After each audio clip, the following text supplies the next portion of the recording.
తెలంగాణలో ఏదైతే జరిగిందో ఫోన్ ట్యాపింగ్ చేసి ఆ ఫైల్స్ మొత్తాన్ని కూడా డిస్ట్రాయ్ చేశారో ఇప్పుడు ఏపీలో కూడా అదే జరగబోతుంది.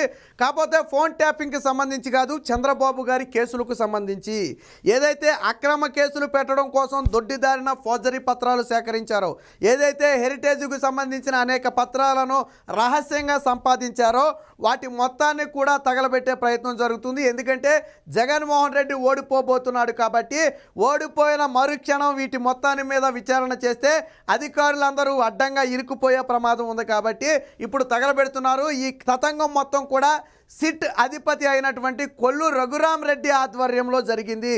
ఎవరయ్యా ఈ కొల్లు రఘురామ్ రెడ్డి అంటే 2014 ఎన్నికల సమయంలో వైసీపీకి అనుకూలంగా పనిచేసే ప్రయత్నం చేశాడు. అప్పుడు తెలుగుదేశం పార్టీ కూడా విమర్శలు చేసింది.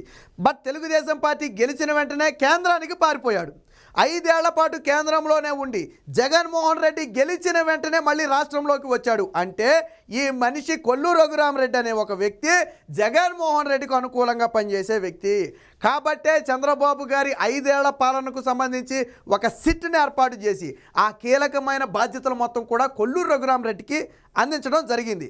ఎప్పుడైతే కొల్లు రఘురామ్ రెడ్డి చేతిలో బాధ్యతలు పెట్టారో ఎలా అయినా సరే చంద్రబాబుని ఇరికించాలని శత విధాల ప్రయత్నం చేసి చేతగాక చివరికి తప్పుడు పత్రాలు సృష్టించి ఆయన్ని అరెస్టు చేసే ప్రయత్నం జరిగింది.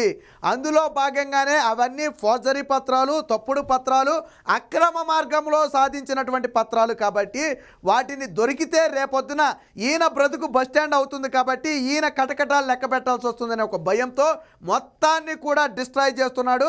సిట్టు కార్యాలయంలోనే పట్టపగలు మొత్తాన్ని తన వ్యక్తిగత సిబ్బందిని పంపి తగలబెట్టే ప్రయత్నం చేశాడు. తగలబెట్టి ఆ ఫోటోలు వీడియోలు కూడా తనకు పంపాలని చెప్పి ఆ సిబ్బందిని ఆదేశించినట్టుగా స్వయంగా సిట్ సిబ్బందే చెప్తున్నారు. ఈ తగలబెట్టే వ్యవహారాన్ని రహస్యంగా ఫోటోలు అయితే తీయటం జరిగింది, వీడియోలు. ఇప్పుడు ఇవే హాట్ టాపిక్గా మారాయి.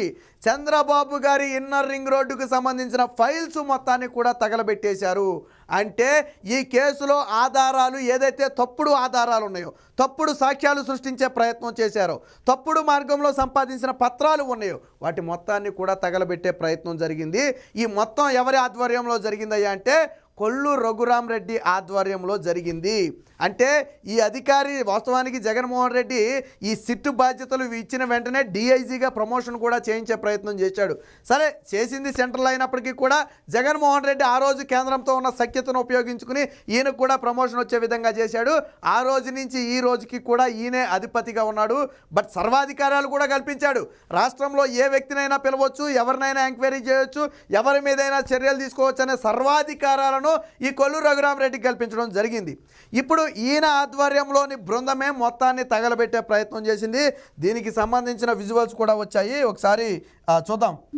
సో ఇదిగో ఈ ఫైల్స్ ఒకసారి చూడండి. ఇది అక్కడ తగలబెడుతుంటే తీసినటువంటి ఫైల్స్. ఇది ఇక్కడ కొన్ని నేమ్స్ ఉన్నాయి.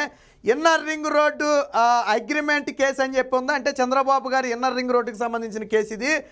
Crime number 16/2022 of CID PS AP Mangalagiri అక్కడ నమోదైంది. అది నేమ్ ఆఫ్ ది కంప్లైంట్ అంటే Shri Alla Ramakrishna Reddy MLA Mangalagiri. Date of FIR 9/5/2022 అంటే 2022 మేలో నమోదైనటువంటి కేసుకు సంబంధించిన పత్రాలు తగలబెడుతున్నారు. సెక్షన్స్ ఆఫ్ అని చెప్పి చంద్రబాబు గారి మీద 120, 409, 420 ఇంకా 35, 36 సమ్ సెక్షన్స్ అయితే పెట్టడం జరిగింది.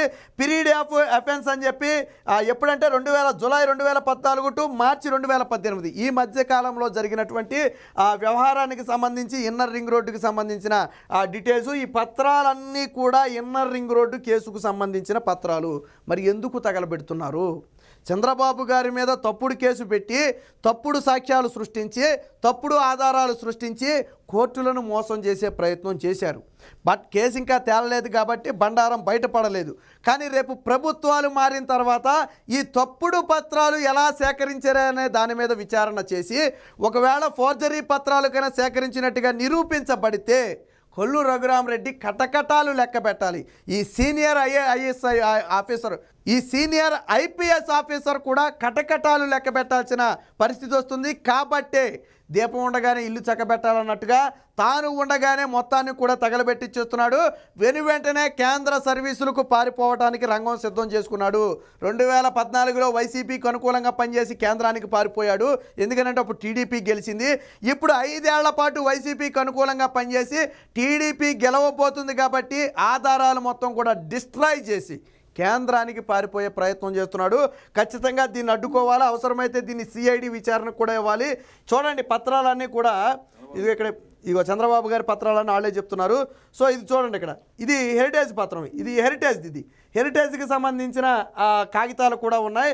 గతంలో నారా లోకేష్ని సిఐడి సిట్ అధికారులు ప్రశ్నించారు, మనకు గుర్తుండే ఉంటుంది, ఇన్నర్ రింగ్ రోడ్ అనుకుంటా. అప్పుడు ఈ పత్రాలు లోకేష్ ముందు పెట్టి కొన్ని ప్రశ్నలు అడిగారంట. ప్రశ్నల సంగతి కాసేపు పక్కన పెడితే నారా లోకేష్ పత్రాలు చూసి ఇవి బ్రాహ్మణి భువనేశ్వర్ గారికి సంబంధించిన వ్యక్తిగత వివరాలు కదా, ఈ కేసుకు దీనికి సంబంధం లేదు కదా, అసలు ఈ డీటెయిల్స్ మీకు ఎవరు ఇచ్చారు అని చెప్పి నారా లోకేష్ సిట్ అధికారులు ప్రశ్నిస్తే సమాధానం చెప్పకుండా నీళ్లు నమిలారు. సో నారా లోకేష్ ప్రశ్నించాడు అంటే నారా లోకేష్కి అర్థమైంది వీళ్ళు దొడ్డిదారిన వ్యక్తిగత వివరాలను సేకరించారు. సో అది చట్టరీత్యా నేరం. ఆ సంస్థ ఇవ్వకుండానే దొడ్డిదారిన పత్రాలు సేకరించారు. అవి కూడా కేసుకు సంబంధం లేని విషయాలు.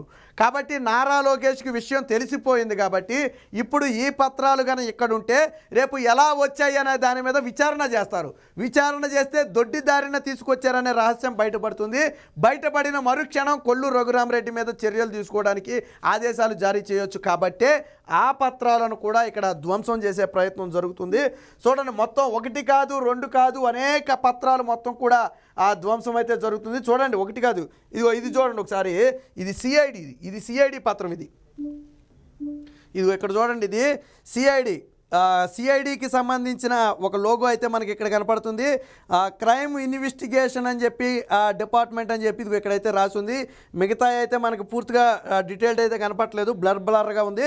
బట్ ఇక్కడ మనకి ఒకటి స్పష్టం, సిఐడి లోగో అనేది స్పష్టం. అంటే సిఐడి పెట్టినటువంటి కంప్లైంట్కు సంబంధించి కానీ లేదా సిఐడి సమర్పించినటువంటి ఆధారాలకు సంబంధించిన పత్రాలను కూడా ఇప్పుడు తగలబెడుతున్నారు. అంటే చంద్రబాబు గారి మీద కేసులు పెట్టింది మొత్తం కూడా సిఐడినే. స్కిల్ డెవలప్మెంట్ కేసు కానివ్వండి, ఇన్నర్ రింగ్ రోడ్ కేసు కానివ్వండి, లేదా శాండ్కు సంబంధించి కేసు కానివ్వండి, ఇలా 1 కాదు 2 కాదు అనేక కేసులు, చివరికి లిక్కర్ మీద కూడా ఏదో పెట్టబోయారు. సో ఈ కేసులన్నింటినీ కూడా సిఐడి ఆధ్వర్యంలోనే పెట్టారు. కాబట్టి ఇదిగో సిఐడి లోగో అనేది మనకి ఇక్కడ చాలా స్పష్టంగా కనపడుతుంది. మరి ఒక సిఐడి ఆఫీసులో ఉండాల్సినటువంటి ఈ పత్రాలు ఎందుకు తగలబెడుతున్నారు?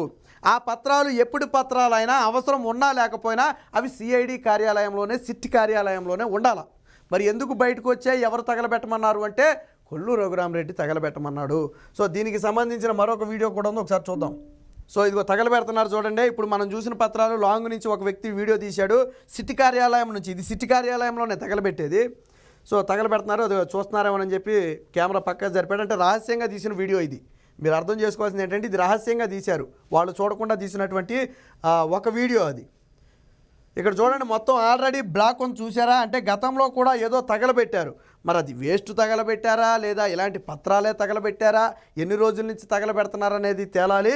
ఈ ఫోటోలు వీడియోలు తీసి పంపమని చెప్పి కొల్లు రఘురామరెడ్డి, సిట్ అధిపతి అయినటువంటి సీనియర్ ఐపీఎస్ అధికారి కొల్లు రఘురామరెడ్డి వారిని సిబ్బందిని ఆదేశించాడు. పంపటం కూడా తన వ్యక్తిగత పర్సనల్ సిబ్బందిని ఈ కార్యక్రమానికి పంపినట్టుగా తెలుస్తుంది. బహుశా అధికారులు వస్తే బయటపడుతుందనే ఉద్దేశమో లేదా అధికారులు కూడా తెలవకూడదనే ఉద్దేశమో తెలియదు, కానీ వ్యక్తిగత సిబ్బందిని పంపి ఈ మొత్తాన్ని కూడా తగలబెట్టించే ప్రయత్నం జరిగింది.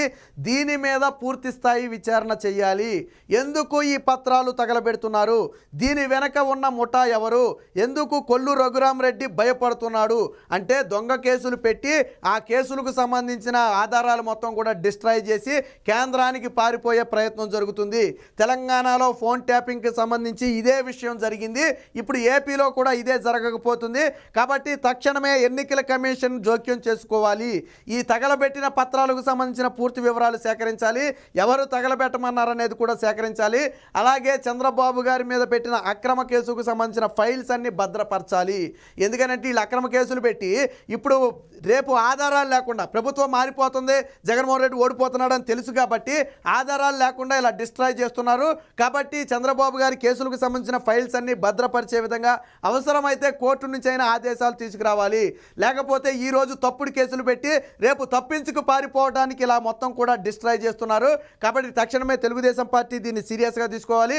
ఎలక్షన్ కమిషన్ కూడా దీన్ని సీరియస్గా తీసుకోవాలి. అవసరమైతే రాష్ట్రపతి గవర్నర్కు కూడా ఈ విషయం మీద ఫిర్యాదు చేయాలి. కేంద్ర హోంశాఖ కూడా ఈ విషయంలో ఇన్వాల్వ్ అవ్వాలి. ఒక ప్రధాన కేసుకు సంబంధించిన పత్రాలను తగలబెట్టడం అనేది ఆషామాషి వ్యవహారం కాదు. తెలంగాణలో ఏం జరిగిందో ఏపీలో అదే జరగబోతుంది.